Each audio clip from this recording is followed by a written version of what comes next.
예. 특히 올해 1분기가 제일 어려웠어요. 1분기가 굉장히 위기였었습니다. 그러나 2022년에는 심리적으로 무지하게 불안했죠. 야, 이거 우크라이나 전쟁 어떻게 가는 거야? 야, 이거 뭐 완전 에너지 자원 대란인데 환율이 1,450원이래. 그런 심리적 불안은 작년 말에 2022년 말에 다 거의 다 잡혔어요. 이제부터는 메인 게임이야 진짜. 그래가지고 올해 1, 2, 3월이 어려웠어요. 자, 2022년 보자고요. 경상수지가 무려 298억, 거의 300억 흑자입니다. 상품수지 150억 흑자고요. 서비스 본원소득 이전소득 서본이가 무려 한 150억도 흑자입니다.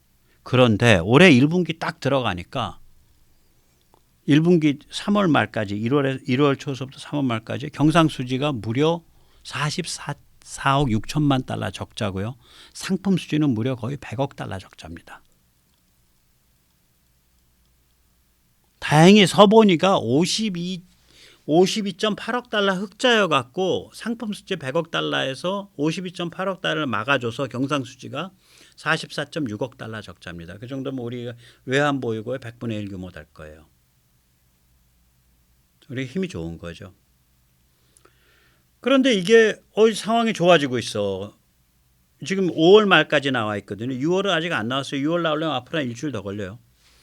6월 말까지 나오려면. 5월 말까지 나오려니까 이제 1분기 끝나고 4월, 5월 두 달이 더 붙었잖아. 아, 그새 그냥 상품 수지가 그 두 달 동안 흑자를 내갖고 상품 수지 누적 적자가 100억 달러에서 75억 달러로 확 주저앉았어. 그러니까 25억 달러 적자 폭이 줄어든 거야. 또 경상수지도 한 적자 폭이 한 10억, 누적 적자 폭이 한 10억 달러 줄어든 거예요. 잘 가고 있는 거죠. 서본이는 여전히 40.2억 달러 흑자고. 그러나 전체적으로 한번 보자고요. 5개월 동안 40.2억 달러 흑자예요. 작년에 서본이가 12개월 동안 150억 달러 흑자라고. 5개월 동안 40억 달러 흑자가 면은 그러면 12개월 가면 이 숫자대로 가면은 꼴랑 한 100억 달러? 그러니까 150억 달러까지 흑자 못 올라갈 거다. 또 상품 수지도 작년에 150억 달러 흑자인데 5개월 지났는데 5개월 동안 지금 적자가 점점 메워져 가고 있다 그래도 74.6억 달러나 적자가 쌓여져 있기 때문에 이 적자 다 메꾸고 또 150억 달러 흑자 쌓는 거 그럼 지금부터 흑자를 무려 한 240억 달러를 224억 달러 225억 달러 쌓아야 되는데 상품 수지를 야 그거 어려울 텐데 네, 그렇게 좀 어려운 게 많습니다. 예. 그래서 올해가 숫자는 그러니까 전체적으로 보면 작년보다 숫자가 나빠요. 그러나 불안 요소가 없어졌어요.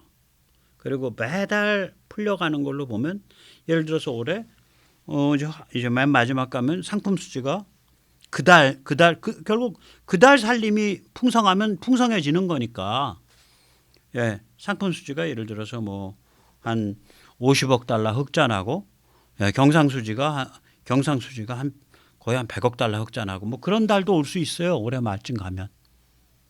예. 그래서 이거는 좀 두고 봐야 됩니다. 예. 그래서 그러나 올해가 그렇게 만만한 해가 아니다. 단지 이제 불확실한 상태에서 막 환율이 막 그냥 1,450원까지 오르고 뭐 에너지가 대란이 나고 자원이 대란이 나고 이게 뭐 러시아가 핵 전쟁을 일으킬 것 같고 이런 종류의 불확실성이 없어진 거예요. 그냥 지금처럼 해온 대로 꿋꿋하게 밀고 나가면 되는 그런 거죠. 예. 자, 그래서 아까도 말씀했지만 심리적으로는 2022년이 어려웠죠. 불확실하니까. 실상은 올해가 특히 1분기가 아주 지랄 같았습니다. 2022년 맨 왼쪽에 제가 이제 그거 안 해놨는데 경상수지 2022라고 돼 있는데 한번 보세요. 경상수지 298억 달러 흑자죠. 예, 상품수지 150억 달러 흑자 아니에요? 근데 올해 1분기 보세요. 1분기 올해 들어서 딱 3달 동안 아니 무려 경상수지가 44.6억 달러 적자 상품 수지가 97.4억 달러 적자. 그런데 4월부터 뭔가 좀 바뀌어. 일단 상품 수지가 5.8억 달러 흑자로 딱 돌아요. 지금 보세요. 작년 12월 상품 수지 마이너스 4.8. 1월 달에 마이너스 74.6, 2월 달에 마이너스 13, 3월에 마이너스 11, 근데 4월에 5.8. 그러니까 우리는 무역수지가 6월부터 흑자라고 알고 있잖아요. 상품 수치는 이미 4월부터 흑자예요. 그러니까 추세가 좋아지고 있는 거예요. 그리고 나서 5월 되니까 세상에 상품 수지가 18.2억 달러 흑자야. 아마 6월은 더 클 거예요. 상품 수지 흑자. 아직 일주일쯤 남았어요. 그리고 4월에는 서비스에 뭐 그렇게 여행들을 많이 다녀서 그런지 무려 12억 달러 적자여 갖고 이 4월 달에 실컷 벌어놨는데 서비스에서 적자 폭이 커서 경상수지는 4월에 7.9억 달러 적자인데 5월이 되면 경상수지도 19.3억 달러 흑자가 됩니다. 여러 가지로 좋은 거죠. 이제 추세가 좋은 거예요. 정확한 거고 이게. 그러니까 매달 좀 더 풍성해질 거예요. 앞으로는. 그러나 올해가 다 지났을 때 숫자 뽑아놓은 게 작년 숫자만 못할 수 있어. 매달은 그 내용이 점점 좋아지는데. 여러분 올해 1분기 때 너무 많이 타격을 봐서 그래요. 그러니까 사람들이 올해가 작년보다 더 어렵다 이런 말을 1분기 때 하시는 분들 많았거든. 그게 맞는 말씀이에요. 왜냐하면 달러가 들어오면 그게 원화로 바뀌어서 돈이 풀리잖아. 근데 저렇게 경상수지가 마이너스가 나고 그러면 달러가 그러니까 원화를 가지고 은행에 가서 달러를 바꾼 다음에 밖으로 내보내는 게 훨씬 많은 거죠. 들어온 것보다. 돈이 안 도는 거지. 그러니까 올해 1, 2, 3월이 참 어려웠다라고 말씀하시는 게 맞는 거예요. 근데 이제 그래도 우리가 웃을 수 있죠. 경향이 아까도 말씀드렸듯이 그렇잖아요. 일단 4월부터 상품 수지가 4월을 4분기라고 했네. 4월부터 상품 수지가 흑자로 돌았고 맞습니다. 4분기부터 아마 흑자 폭이 굉장히 커질 거예요. 상품 수지 흑자 폭이. 저는 그렇게 보고 있습니다. 무역 수지 흑자는 6월부터 시작됐지만 상품 수지 흑자는 4월부터 2개월 먼저 시작된 거예요. 아까 말씀드린 그런 여러 가지 이유로. 그다음에 서비스 수지 적자 폭이 축소하고 있어요, 지금.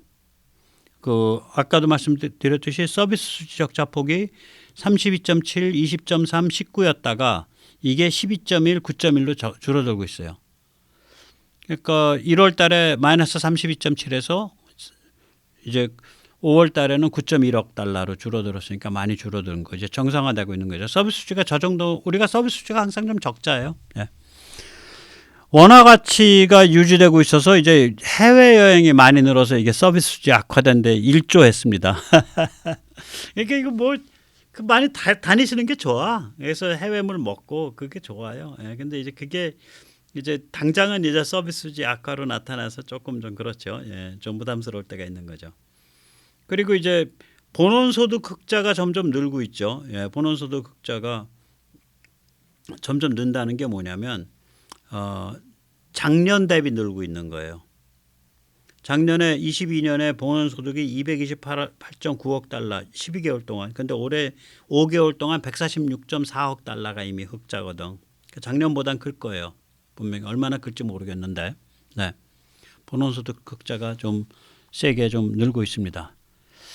자, 그래서 이렇게 이제 여기서 무역수지와 상품수지가 어떻게 620억 달러나 차이 나냐. 2022년 기준. 이게 도대체 뭘 의미할까? 이게 우리의 상품 포트폴리오를 말해주는 거죠. 우리가 아까도 말씀드렸듯이 연간 차액이 상품 수지와 무역 수지의 차액이 2022년엔 622억 달러고 2024년 1월 달에는 둘 다 적자지만 그 차액은 52.3억 달러예요. 이게 도대체 뭐냐? 제가 이제 만든 용어예요. 즉석 상품, 주문하면 바로 들어오는 거. 반도체, 석유화학. 이건 불황이지만 긴 납기 상품, 조선, 대형 설비, 자동차, 배터리, 무기. 이거는 약진했다는 뜻이라고. 그러니까 우리가 긴 납기, 숨이 긴 상품들이 많이 나가고 있다는 얘기예요, 지금. 이거 대단한 거죠. 긴 납기 상품들이 이게 많이 나가고 있어가지고 이게 상품 수지에서 안 밀리는 거지. 이거 납기가 기니까 당연히 물건이 새가 안 빠져나간 적이 없죠. 통장에는 꼬박꼬박 달러 찍혔지. 통장에 찍혔으니까 상품 수지에선 수출로 나타나는데 현물은 현물은 세관을 나간 적이 없으니까 세관에서는 그런 게 하나오션도 없거나 뭐 현대중공업도 없거나 삼성중공업도 없고 해서 그런 게 만들어진다는 것도 몰라 세관 사람들은. 이게 세관에서 그냥 반영이 안 돼 있죠. 당연히 현물이 안 나갔으니까. 그러니까 무역 수출에는 반영이 안 돼 있는 거예요. 무역 수지에는. 이렇게 미리미리 선수금 받고 중도금 받고 뭐 한 납품하는데 2년 3년 걸리는 1년 2년 3년 걸리는 이 긴 납기 상품이 치고 올라와서 막아준 거예요. 작년 죽는 자리를. 그래서 이게 중국 침몰이 지금 무시무시한 일이거든요. 중국이 세계 경제의 심장인데 심장 역할을 해왔는데 얘가 지금 심장이 멎고 있다고요. 그럼 우리는 이제 중국과 더불어 동반 침몰할 거냐, 탈중국으로 체질 혁신할 거냐,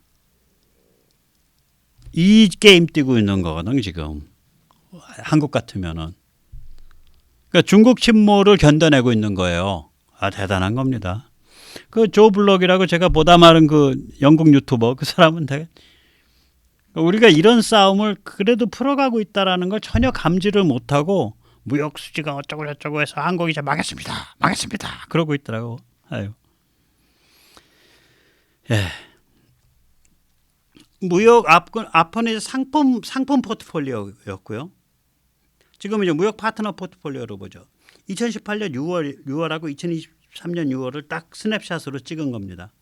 2018년 6월을 보면 저 파란색이 중국, 저 동색깔이 저게 미국이고요. 회색이 홍콩이에요. 그러니까 홍콩과 중국은 5대 파트너 꼽은 겁니다. 홍콩과 중국은 비슷한 거죠. 그 다음에 저 노란색이 저게 베트남. 그 다음에 저 파란색이 일본. 그런데 1, 2, 3, 4, 5위 순위가 바뀌어 버렸어요. 네. 그래서 2023년 6월이 되면 거의 2018년에는 중국의 절반이었어. 미국이 절반이 안 됐다고 수출액이. 교역액이. 이건 교역이죠. 예. 교역량입니다. 수출입.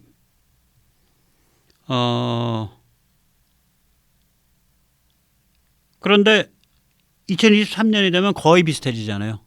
교역량이 미국과 중국이. 교역량이 절반이 안 됐었는데 5년 전엔 지금은 거의 비슷해졌죠. 그리고 홍콩이 확 줄어들었죠. 홍콩이 또 절반으로 줄어들었지. 그러니까 중국이 빤찌를 2번 맞은 거예요. 중국으로 한 번 맞고 홍콩으로 한 번 맞고. 그리고 베트남이 확 늘어났고 일본은 자기를 지켰어요. 그래서 일본이 홍콩을 제끼고 4위로 올라왔죠. 베트남이 3위로 올라오고 홍콩은 5위로 밀려버리고 홍콩이 3위였었는데 그러니까 이 순서 변화가 있었던 거죠. 네. 그리고 이제 수출의 그 탑5 그러니까 우리나라의 수출의 탑5가 또 수입의 탑5 똑같습니다. 중국, 미국, 홍콩, 베트남, 일본인데 이게 2018년에 탑5가 수출에서 점유하는 비율이 60.9%인데 2023년에는 6%포인트가 낮아졌어요. 단 수입에서는 좀 뭐 비슷하거나 좀 오히려 높아졌어. 한마디로 중국, 홍콩 비중이 낮아졌고 일본, 미국, 일본, 베트남 비중이 높아졌고요. 중국에 대한 수출은 완전히 뭐 27%에서 19.4%로 낮아졌고 중국에 대한 수입은 19.4%에서 약간 더 높아졌는데 이건 앞으로 우리가 좀 더 수입선이 다변화되고 그러면은 낮아질 거예요. 우리가 쓰고 있는 소비재들이 보통 중국에서 많이 만들어지고 있는데 그것도 만드는 게 또 한국 기업들도 많이 가서 만들고 있고 중소기업들이 그 중소기업들이 중국을 떠나가지고 인도네시아나 베트남 같은 데서 만들고 이러면 확 줄어들어 버려요. 예, 그렇습니다. 네. 자, 그래서 요새 뭐 불황형 흑자. 뭐 저기 무역 수지는 흑자가 됐지만 그 무역액이 줄어들어서 불황형입니다. 뭐 그 대단하게 무슨 슬픈 일인 것처럼 안 그렇습니다. 뗏목의 원리도 모르나?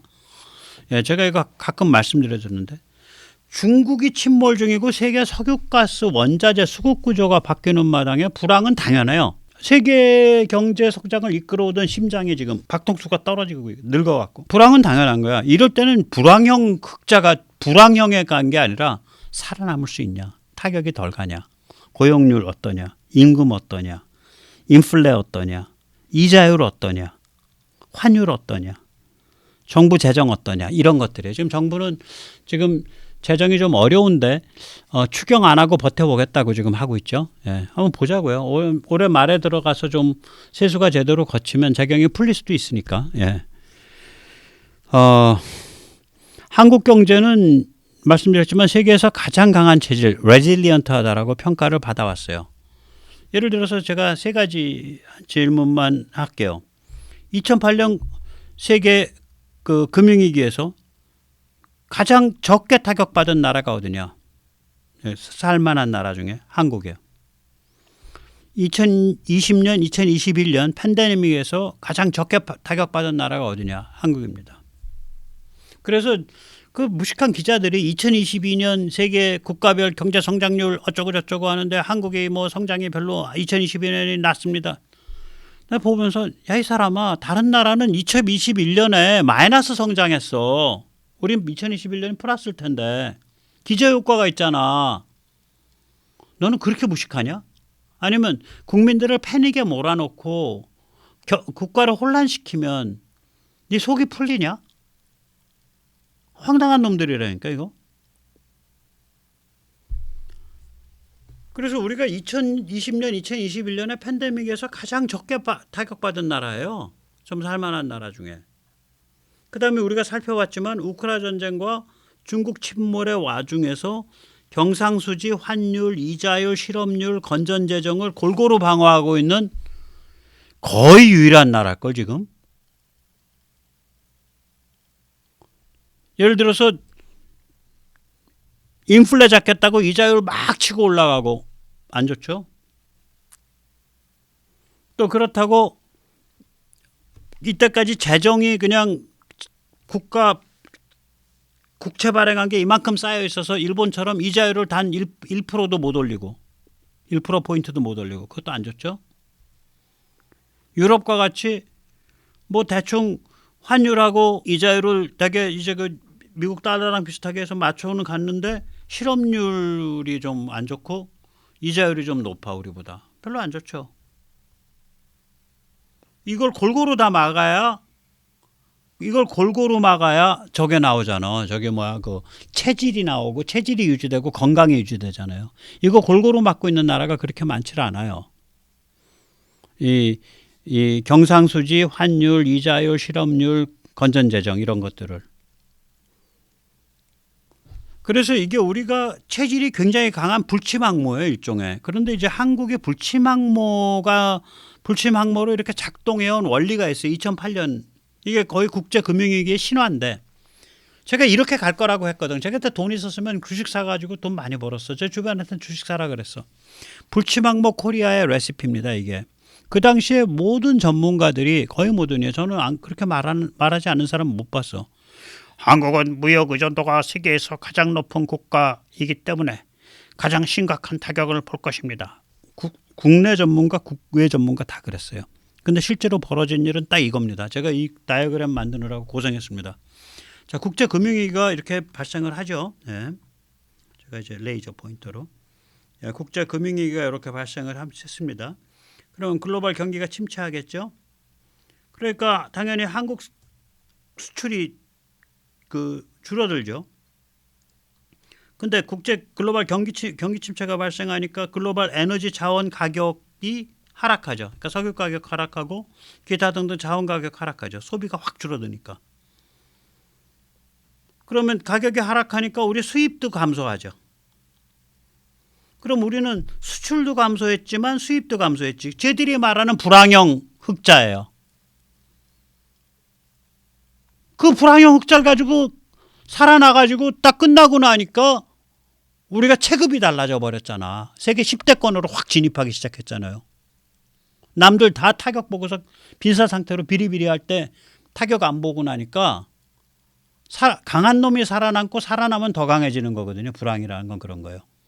그러니까 불황이 우리가 잘못해서 오는 게 아니라 세계가 불황이니까 이런 불황 상태에서는 불황형 흑자를 내면 대성공인 거야. 불황형 흑자 내면서 물가 많이 안 오르고 이자율 많이 안 오르고 실업 고용 유지돼서 실업 안 오르고 실업률 안 오르고 재정 유지되고 최고입니다.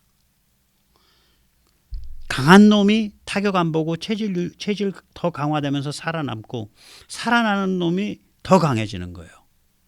그러니까 마치 불황형 흑자기 때문에 잘못이다 이렇게 얘기하는 게 아니라 세계 불황 속에서 살아갈 수 있는 이런 상품 수지 흑자, 경상 수지 흑자를 내고 있다라는 거에 대해서 감사하고 감격해하고 우리 자신을 자랑스럽게 여기고 산업 일선에서 기업 일선에서 또 국가 경영 일선에서 일하는 그런 그 공무원들, 브레인들 이런 사람들에 대해서 우리가 자랑스럽게 여기고 감사해야 된다고요. 다른 나라들은 불황에서 흑자를 못 내갖고 국가 부도로 가고 있거나 국가 재정이 악화되고 있다고요. 급속하게. 일본. 이런 거죠. 일본 흑자는 내고 있지. 그런데 뭐 재정이 개판이죠. 지금 완전 골병 들고 있는 거지. 자, 그럼 요번에도 2008년 같은 이 불치망모 레시피가 작동했냐? 아닙니다. 요번엔 레시피가 훨씬 복잡합니다. 뭐 이 레시피 그대로 작동을 안 했어요. 세상에 요번엔 그림이 이렇게 복잡하네. 제가 이거 디자인 오래 걸렸습니다. 시간이. 요번에는요. 자, 먼저 번 거는 원천적인 원인이 하나예요. 프라임 무버가 하나야. 프라임 무버야. 무버가 프라임이야. 하나뿐이야. 국제금융위기. 세상에 요번에는요. 4개가 원천적인 무버예요. 우선 첫째, 중국 공산당이 한국 고깝게 봐서 쟤들 죽여버리겠어 이렇게 생각하는 게 있다고요. 안 그러면 어떻게 삼성 스마트폰이 점유율 1%냐고. 중국 공산당이 그렇게 바람 잡은 거지. 야, 한국 거 쓰지 마. 쟤들 저기 뭐 아주 꼴 보기 싫어. 우마오당들이. 그러니까 중국 공산당의 코리아 디커플링, 그다음에 중국 침몰, 우크라 전쟁. 그런데 한국이 뭔가 좀 그동안 축적해 놓은 힘, 이 4가지가 골고루 작동을 한 거예요. 자, 그럼 보세요. 자, 중국 침몰을 하니까 글로벌 경기 침체 오죠. 우크라 전쟁 터져서 에너지 자원 식량 폭등하니까 이게 경기가 좋아서 이런 가격이 뛴 게 아니라 전쟁 때문에 뛴 거 아니에요. 그러니까 경기 침체 심해지죠. 그러면 경기 침체가 심해지니까 한국은 수출이 줄어드는 압력이 작동을 하지. 그런데 그런 경제적 압력 외에 중국 공산당이 우리 죽이겠다고 칼 뽑고 덤볐으니까 중국이 우리한테 비중이 큰데 거기서 또 압력 오지. 그런데 여기서 보통은 아까 레시피에서는 수출이 줄어드는 상황에서는 그게 순수하게 경제적인 경기 문제이기 때문에 에너지 자원 식량의 가격이 줄어들어서 수입도 같이 줄어든다가 되는데 불황형 흑자가 돼야 되는데 아니 세상에 수입이 급증하는 상황이 온 거예요. 왜 그러냐면 전쟁이 터져갖고 세계 최대의 에너지 자원 식량 공급국 중에 하나인 러시아가 떨어져 나가니까 이게 그냥 에너지 자원 대란이 온 거 아니에요. 에너지 자원 식량 대란이 와서 한국의 수입이 급증해 버리지. 그러니까 한국은 상품 수지 적자, 경상 수지 적자, 경제 침몰 위기에 몰리죠. 그런데다가 이게 전쟁이 어떻게 갈지 몰라. 뭐 유럽은 뭐 매일매일 난리라네. 뭐 난리가 아니야. 그러니까 이제 패닉으로 환율까지 급등하죠. 1,450원까지 갔죠. 작년 10월에. 그래서 이게 우리가 조 블록이 그 유튜브 조 블록이 말한 것처럼 한국이 이제 망했다라는 얘기가 나올 수 있는 거예요. 근데 그게 뒤집었어. 딱 그동안 비축했던 체질이지. 팬데믹 아래서 체력이 보존된 거의 몇 개 안 되는 나라예요. 우리가. 공급망이 안 끊겼어. 내부가. 경제가 내부적으로 가닥가닥 안 끊겼다고요. 그다음에 본원소득. 해외 투자 및 배당 및 이자. 이제 그동안 우리가 쌓아놓은 나가리가 있어갖고 이게 그냥 뭐 1년에 한 100몇십억씩 들어와. 그런데다가 아까 말씀드린 여기 이제 그림은 안 그렸지만 긴 납기 상품 호황이 터지. 주문이 쇄도한 거예요. LNG선, 선박, 무기, 대형 설비. 그래서 우리가 상품 수지랑 경상 수지를 방어했다고요. 작년 말이 딱 되니까 한국 놈들 저놈들 상품 수지 경상 수지 방어할 것 같네. 그때부터 제가 말씀드렸잖아요. 우리 환율 폭이 유로랑 비슷해져 버려요. 변동폭이. 그리고 지금은 이제 그러는데 우리가 뚜렷하게 일본이나 중국 위안화보다 변동폭이 확 줄어들어요. 지금도 아직도 그렇죠. 중국 위안화가 지금 한 15% 정도, 그러니까 전쟁 직전 대비 그렇게 올라 있는 상태일 텐데 우리가 한 6% 정도 올라 있을 거예요. 지금 6%, 7%. 예. 요새 많이 올라서 엊그저께 많이 올라서 한 7% 돼요. 근데 원래는 한 1280원대니까 6% 되는 거예요. 그게 6%, 7%. 예. 그러니까 중국 대비 한 거의 절반 혹은 절반. 그 환율 변동폭이 일본 대비는 한 30% 이렇게 되는 거지. 얼마나 센 거냐고요. 뭐라 그럴까, 그 자신감이, 그러니까 밖에서 한국 경제를 보는 그 점수가 굉장히 높은 거라고요. 그게 이걸 방어해내는 걸 보면서 그렇게 높아진 거예요. 작년 말에.